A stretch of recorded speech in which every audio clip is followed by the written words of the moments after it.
Hi Kip, this is just a quick video to show you how the RS232 on my Mark IV single board computer works. The CPU in this machine is a Z180 33 VSG, so a 33 megahertz S-class Z180.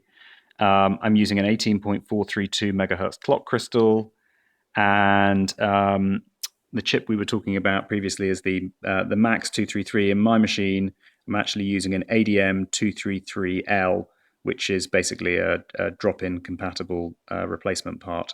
I've got an SD card loaded in the SD card interface, although that's not necessary for this. And I've also got a supercapacitor installed instead of a battery. I really recommend the supercapacitor. It's a really neat little thing. In terms of jumpers on the board, you can see these two jumpers here, which control the memory configuration, this one and this one. I've got them jumpered on, well, from this perspective, the right-hand side, which is the appropriate configuration for having 512K of SRAM and also 512K of flash memory loaded. I'm using an SST39SF040 flash chip. These jumpers here, these four jumpers, set the base I/O address of the internal peripherals that are built into the Z180 S-class processor. So I've got that set as off, on. Now, that's not the configuration that the test ROMs expect. So if you've been trying to run those, you'll need to change it to run this. But that configuration, off, on, is the correct configuration for UniBIOS.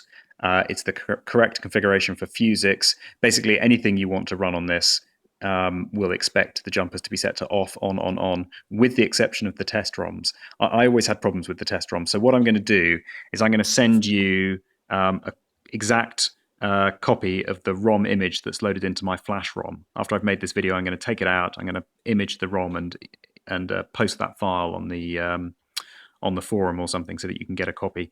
Yeah, basically anything that you're likely to want to run will expect that ROM configuration. Sorry, that jumper configuration, I should say. The only other jumpers on the board, I think, are these ones down here, and I've got them set up so that the reset signal can come in from the ECB bus. For power, I'm using a Rigol power supply, but anything that delivers 5 volts to the right pin will work. The other bit you need to get right is this pigtail for the RS232. Now, there's only 3 signals coming off here that you're interested in at this stage. They are the ground, so that there's a common reference between the transmitter and the receiver, and the transmit and the receive pins. So it's really only 3 pins you need to get right. And I had a quick look at the schematic for the Mark IV, and on that 10-pin connector, the pins you're interested in are pin 9, the ground pin, pin 3, which is the receive pin, and pin 5, which is the transmit pin. And if we look, we can see that the transmit pin is viewed from the perspective of the SBC. So that's the output. Pin 5 is the output, and pin 3 is the input, because pin 5 is connected to transmitter 1 out, and pin 3 is connected to receive 1 in. Now, one quick note. This numbering here, 13579, does not match the numbering on the DB9 RS232 connector. In fact,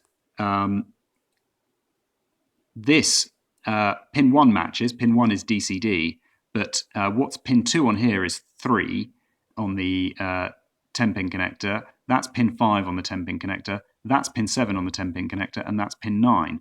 So on the DB9 connector, ground is pin 5, receive is pin 2, and transmit is pin 3. So in fact, the way that this is wired, essentially that row there is the top row of the DB9, and that row there is the bottom row of the DB9. So I found there are 2 different styles of these pigtails that were commonly used in, AT PCs, and you just have to find the right one, or they're not very hard to make up. I mean, really, you want to connect 3 wires from your DB9 through to this 10-pin connector. As long as you can do that, you're fine. I've then got a null modem connector. Of course, if you're making one of these up yourself, you can just swap over the transmit and receive pins, and then you don't need this. And then I've got a USB to RS232 adapter. This one's made by StarTech, and it contains an FTDI chip and probably not a lot else. And it's horrendously expensive for something that contains basically one chip, but it does work really well. And that's then connected to my USB hub that's built into my computer monitor. So I'm going to run on my PC, I'm going to run a terminal program, I'm going to run minicom, and that command line says basically run minicom with color on, -W means with line wrapping on, -B 9600 means at 9600 bits per second, and the device we're going to use is the first USB RS232 device. So let's run that. Let's clear the screen.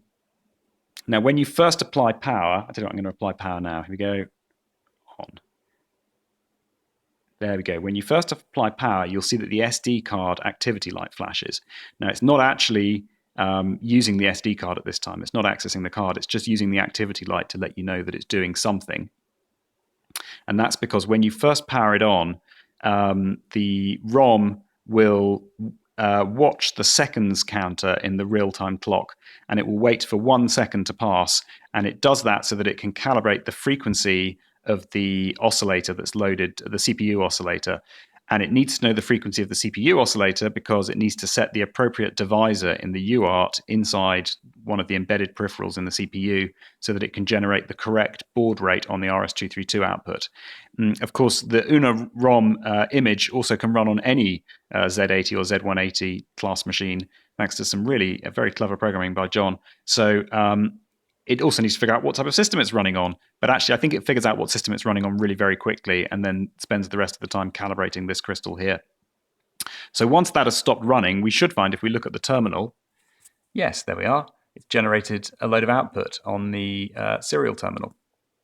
So that's what you should see. I cleared the screen before I powered the system on. That's what you should see on the first run. And at this point, the system's talking to me.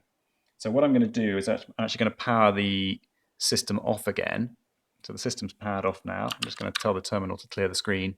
And then I'm going to power it back on just so you can see there is quite a long delay between powering it on and getting serial data out. So let's just turn it on.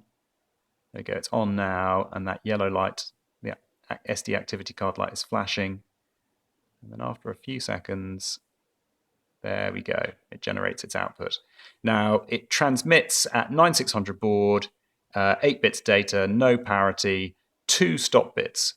Of course, a receiver that's expecting only 1 stop bit is completely compatible with that. So I've actually got mine set for 9600 8N1, but 9600 8N2 is the technically correct, the best kind of correct settings for this. So anyway, there you are. If you can get it to this stage, you're basically ready to go. You can run through the setup.